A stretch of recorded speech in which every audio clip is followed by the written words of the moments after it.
Over the last few centuries, there have been a recurring number of notable scandals that have tainted the history of religious institutions, and in particular, convents, including allegations of sexual misconduct, violence, fraud, enforced slavery, and even murder. These events, often involving those in positions of power within the Church, have led to investigations, suppression of religious orders, and legal battles. We take a look at some of these and take a snapshot of some of them, where historical scandals involving convents have come to light, revealing instances of rogue nuns, abuse, corruption, and cover-ups. These encompass a range of both historical and ongoing issues, including allegations of sexual abuse, violence, and financial mismanagement within these institutions, particularly those housing nuns, and have led to investigations and public scrutiny.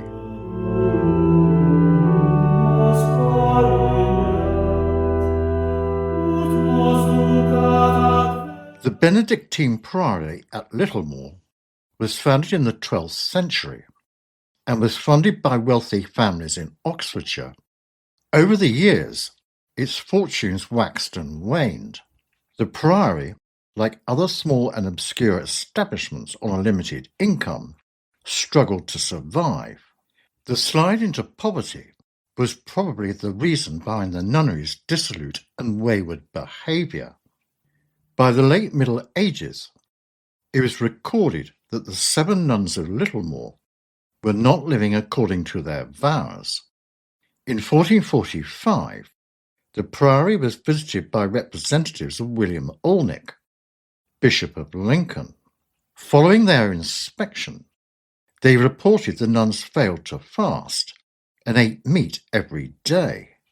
In addition, the prioress, Alice Wakeley, regularly entertained a Cistercian monk and a lay clerk in her rooms to indulge in drinking sessions. There was a lot of local gossip, and it appears that the buildings were in a dilapidated state, with leaking roofs and broken windows. The bishop instructed that no laypersons, especially scholars from Oxford, were to be allowed admittance to the priory. By the early years of the 16th century, there was just a prioress and 5 nuns. The scandal that came to light in 1517 became enough of a cause célèbre to contribute to the priory's eventual closure in 1525. Catherine Wells, the prioress at the time, ran the priory with strict and often violent discipline. She was accused of regularly putting nuns in the stocks for extended periods, as well as physically assaulting them.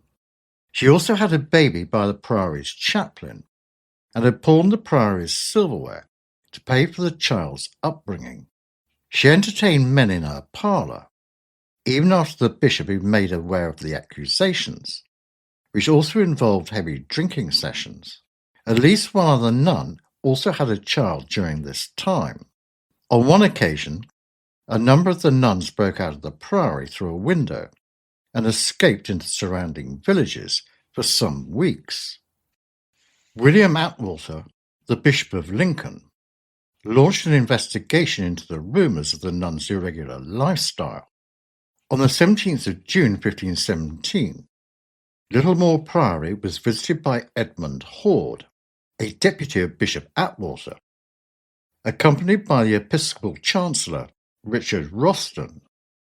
The reasons for his visit were prompted by reports of the moral condition of the priory.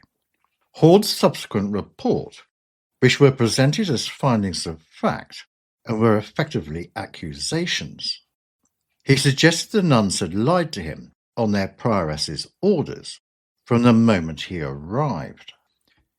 They had told him all was well, but he discovered this was not the case. Investigators were expected to be thorough, going into the minutest details and taking great pains to arrive at the truth. Horde reported that the prioress had an illegitimate daughter by Richard Hughes, a chaplain from Kent, who was probably responsible for the priory's sacraments. It had been either concealed or deliberately overlooked by the authorities. The nuns said Hughes had visited 2 or 3 times a year and was due again in early August. While he was there, Hughes and Wells lived as a couple, and their child lived with the nuns. Horde wrote that Wells, intending her daughter to make a good marriage, had stolen Littlemore's silverware and valuables for the girl's dowry. According to the bishop's records, although the nuns pleaded with Wells to give Hughes up, she had refused. Clandestine relationships were not the sole purview of the prioress. At least one other nun also had a child by a married Oxford scholar. For their part, the nuns complained to Horde that Wells was a brutal disciplinarian. When they tried to broach the subject with her, she would have them put in the stocks. The nuns also complained that no effort had been put into maintaining the priory or its buildings, and they pointed out damaged and leaking roofs and walls. Essential outbuildings had been leased by Wells to the priory's secular neighbours, and had kept the rents herself. They also complained about their decrepit clothing, poor and insufficient food, and bad beer. Horde discovered the bulk of the priory's wealth had been pawned or spent on the prioress's lifestyle. At the same time, the nuns lacked basic necessities and could not purchase anything for themselves, as the prioress regularly confiscated their stipends for her own ends. They also complained that her general behaviour also set a bad example. Rather than spend her days in contemplation or the administration of the household, Horde heard that such a state of affairs was damaging recruitment, as women who may have been thinking of taking the veil at Littlemore saw the conditions they would be expected to live under and went elsewhere instead. It was claimed on at least one occasion a potential recruit had not only walked out immediately, but had proceeded to advertise the poor state of the priory throughout Oxfordshire. Potential benefactors were also being deterred. Littlemore's circumstances appear not to have changed over the next year. On the 2nd of September 1518, Bishop Atwater visited Littlemore personally, and he was disappointed. On this visit, the prioress complained to him that nuns refused to obey her. She reported that one of them played and romped in the cloister with men from Oxford, and, aided by her other sisters, had defied the prioress's attempts to correct her. For example, the prioress explained she had put the nun in the stocks only for 3 of her colleagues to release her. The 4 of them set fire to the stocks and barricaded themselves in a room. The prioress summoned aid from neighbours and servants, but before help could arrive, the nuns had broken the window and escaped into a nearby village. There they hid with sympathetic neighbours for some weeks, and were censured as a result. They had also been persistently disrespectful during the Mass, playing games, chattering, and laughing loudly throughout, acting with generally wanton behaviour, despite their supposed obedience to attentiveness and decorum. Wells complained that even though it had been 2 years since one of the nuns had given birth, she had learned nothing of the errors of her ways, and still eagerly sought the company of men. The nuns, for their part, complained that the prioress had sold off all their wood, and that Hughes, the priest, had stayed with the prioress for over 5 months. Even worse, she had ruthlessly punished those who had spoken the truth about Littlemore to Edmund Horde. One nun spent a month in the stocks, and another severely beaten. The nuns also claimed that, despite Wells's promises to Atwell, Hughes had continued to visit the prioress since Horde's visit. The scandals besetting Littlemore Priory were, by then, very much public knowledge, and both prioress and nuns had their supporters in the city of Oxford. A few months following his visit, a very angry Bishop Atwater summoned Catherine Wells to his court in Lincoln. She faced numerous charges including deliberate immorality, corruption, and incompetence. The proceedings lasted several days, during which she was interrogated by both the bishop and his officials. At first, the prioress denied all the accusations, but the weight of evidence finally forced her to confess. She revealed her daughter had died in 1513, and that she had given Richard Hughes some of the priory's silver plates since then. She claimed to have maintained the same lifestyle for the previous 8 years, but that no one had inquired into Littlemore's affairs in all that time. She claimed that the priory had had no contact with officialdom, except for one occasion when she had received some ecclesiastical injunctions a few years before. On the final day of the hearing, Atwater summarized the evidence and pronounced his judgment. As punishment, she was sacked, but was permitted to carry out the day-to-day duties required until a replacement had been found. This was on the strict condition that she would do nothing apart from this without authorization, especially regarding matters of internal discipline. Littlemore was, in common to other priories, struggling for survival due to a lack of money, in contrast to some others which had independent wealth and income. Its outlook looked bleak. By 1525, the King's chief minister, Cardinal Wolsey, was in the process of founding Cardinal College, Oxford. He needed money for the building, so to raise what he needed, he acquired permission authorizing him to suppress several decayed monasteries of his choice. In Wolsey's eyes, this also had the benefit of helping repair the church's reputation in England, which decadent nuns had helped to tarnish. Littlemore was very much on his list. There was, he thought, that there was little prospect that it would come back into line, and that its closure would show other priories that indiscipline would not be tolerated by the church. In any event, he is said to have thought that no one would miss it. Wolsey, Thomas Cromwell, and others use examples such as Littlemore to justify first the reformation of, and later the dissolution of, religious houses, and create, on behalf of Henry VIII, a new religious order. In the end, the closure of Littlemore in 1542 was probably met with a sigh of relief rather than pangs of regret. When it shut for good, the priory was worth a small amount of money a year in rents. Its lands and revenues were given over to Wolsey's new college. The inhabitants received no further punishment. The last prioress, Catherine Wells, was given an annual pension of £6 13 shillings and fourpence, and those nuns who had sinned in the eyes of the bishop for their misbehaviour were absolved. When Wolsey fell from power in 1529, Littlemore Priory, along with the rest of his wealth and estates, reverted to the crown. The few buildings that made up the priory were soon turned into farmsteads. Only the east range of the Littlemore Priory's cloister survived into the 21st century, and it became a Grade II listed building in July 1963.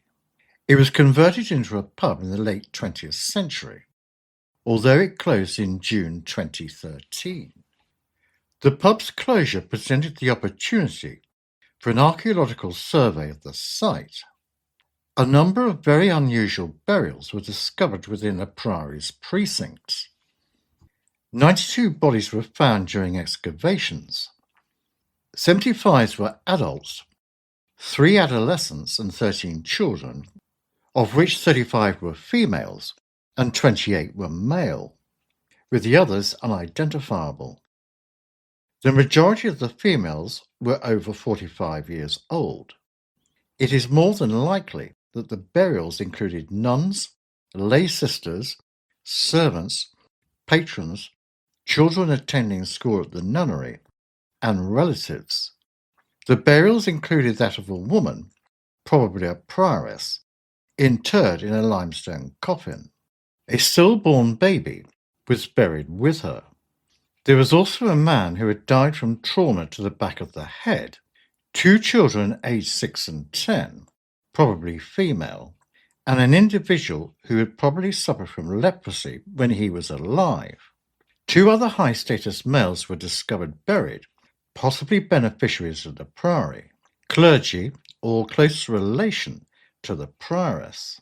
None of these burials are unusual in themselves, with the exception of one. The Daily Mail and other newspapers referred specifically to one burial, that of a female, aged between 19 and 25, buried in a prone position, along with a 6-month-old infant. Prone burials where the body is placed face down are not uncommon in the United Kingdom, where over 200 cases are known with these burials, which are usually found on the edges of a cemetery, to indicate that they are being cast out, and in shallow graves or buried without a coffin. Often this type of burial was an after-death punishment, reserved for sinners or witches, and outcasts whose behaviour marked them as threatening to the community. Examples of nuns acting against their vows are plentiful. Many of these women had entered the nunneries and convents at a young age, and not through choice. Parents would send their girls to become nuns for financial or moral reasons, or even as a pawn in a game of power. An abbess was an influential figure in medieval England, and so having one in the family was definitely a bonus. It is not so surprising that as these girls grew up, some of them rebelled against the constrictive and stifling life they had been condemned to. Stories of nuns having relationships and children, usually with priests, were well known. The punishment for such immoral behaviour was severe, but did not usually result in their deaths. Nuns who took a lover were forgiven, as long as they repented of their sins. More severe action was also common, with women placed in strict isolation. For instance, in 1535, when a Cistercian nun at Escalating Priory in Yorkshire became pregnant, she was sentenced to 2 years' imprisonment. In 1442, at a convent in Catesby, a prioress named Margaret Wavere had an affair with a priest named William Taylor. Furious when her indiscretion became public knowledge, she attacked other nuns around her. 6 of them escaped and gave their versions as to the events. Apparently, at a bishop's inquiry, it was said that she beat any nun who gave testimony against her and bribed the bishop's clerk to discover what had been said and by whom. Littlemore was far from unique. In 1351, Cannington Convent in Somerset was compared to a brothel by a representative of the Bishop of Bath and Wells, whilst the nuns of Wroxall Priory in Warwickshire during the 1320s and 1330s earned a bad reputation due to the obsession of the prioress, Agnes de Aylesbury, with the priest, John de Wharton. According to records, the priory slid into serious disarray during her rule, with her nuns running wild and refusing to obey her. The situation was not helped by the fact that she lavished food and gifts, which the convent could ill afford, on her lover.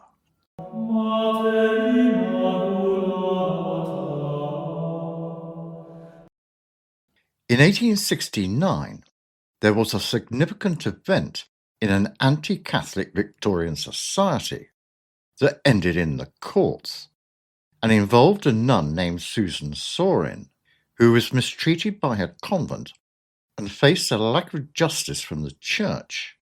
Originally from Dublin, she was born into a devoutly Catholic family, and after two of her sisters decided to become nuns, her parents wanted Susan to choose a different life, but she insisted. In November 1850, Saurin made her commitment by joining a convent in Dublin, where she was trained with Mary Starr and Julia Kennedy. The three of them adopted the names of Sister Scholastica, Sister Joseph, and Sister Magdalene. In 1856, the three of them were sent to found a new convent in Clifford in Yorkshire. Mary Starr was placed in charge, with Julia Kennedy as her assistant. In time, the new convent would move to Hull. Starr and Saurin came into conflict because she was unhappy with many of the tasks that Saurin undertook, and she accused her of breaking her vows of obedience because she would not tell her of conversations she had in the confessional with the priest, or of letters that she had written, including one asking her uncle to try and arrange her transfer to another convent. Starr was annoyed and turned to the bishop to ask her to have Saurin evicted from the convent, or else she would resign. The Bishop of Beverley, Robert Cornthwaite, had an obligation to oversee the convent, but had received conflicting requests from Starr and Saurin's family, who wanted him to look at Saurin's treatment within the convent. He appointed 5 priests to investigate. They found extraordinary and unexemplary severity, but only interviewed one of the nuns, Saurin. Individually, the investigating priests had their doubts, but their agreed advice to the bishop was that Saurin should be obliged to leave the convent. She refused in the belief that the bishop lacked the power to intervene in her vows that she had given. For over a year, she continued to live there, but was not part of the community. During this time, a nun kept guard outside her room, and she was denied a fire or any books. After several months of this treatment, which had led to near starvation, Saurin was visited by a brother who was a solicitor, who arranged for a doctor to be called, and then removed her back to the family in Ireland. There she found herself in an ambivalent and unpleasant position, still regarding herself as a nun and bound by her vows, but regarded by others as a woman who had been thrown out of the convent for unknown offences.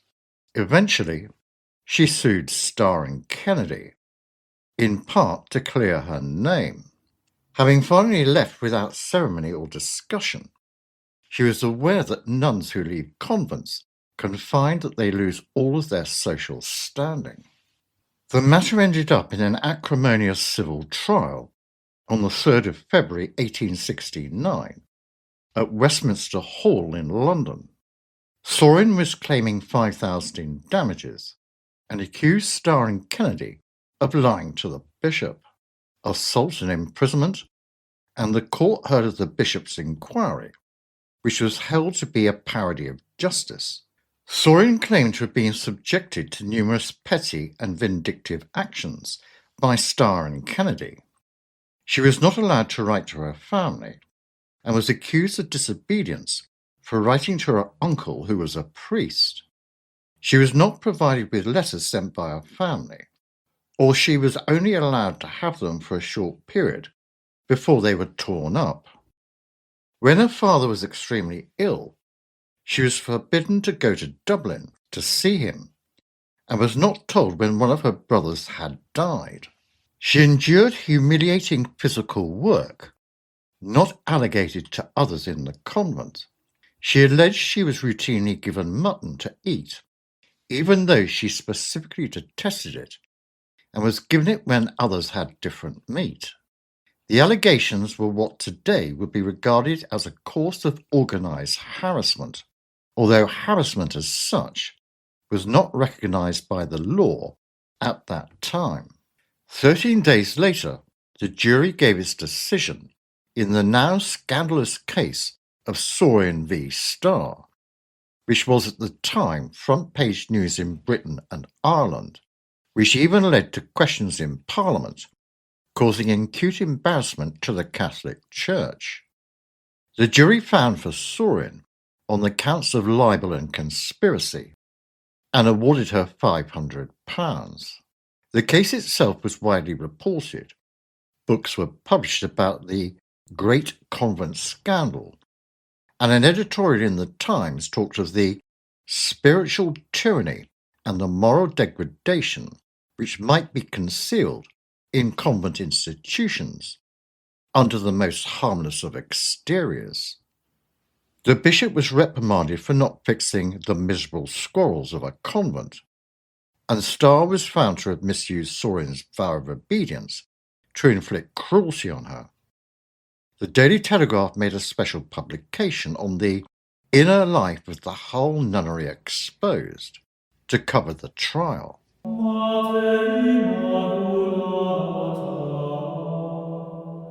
These scandals are by no means unique over the centuries, and here are some examples of some of the most prominent ones. The nuns of Monza in the 17th century, where Sister Virginia Maria, an Italian nun, became known for her affair with a local nobleman, giving birth to 2 children and allegedly being involved in the murder of another nun to cover up the affair. In the 17th century, there were the Loudun possessions, where a convent of Ursuline nuns in France claimed to be possessed by demons. This led to a witchcraft trial and the execution of a priest who was accused of summoning the evil spirits. These scandals are still out there. In the 18th century, all the way through to the 20th century, there were the infamous Magdalene laundries. These were institutions in Ireland run by Catholic religious orders, ostensibly to house fallen women. Eventually, they were later revealed to be places of forced labour, abuse and confinement, with unmarked graves of women and children discovered on their grounds.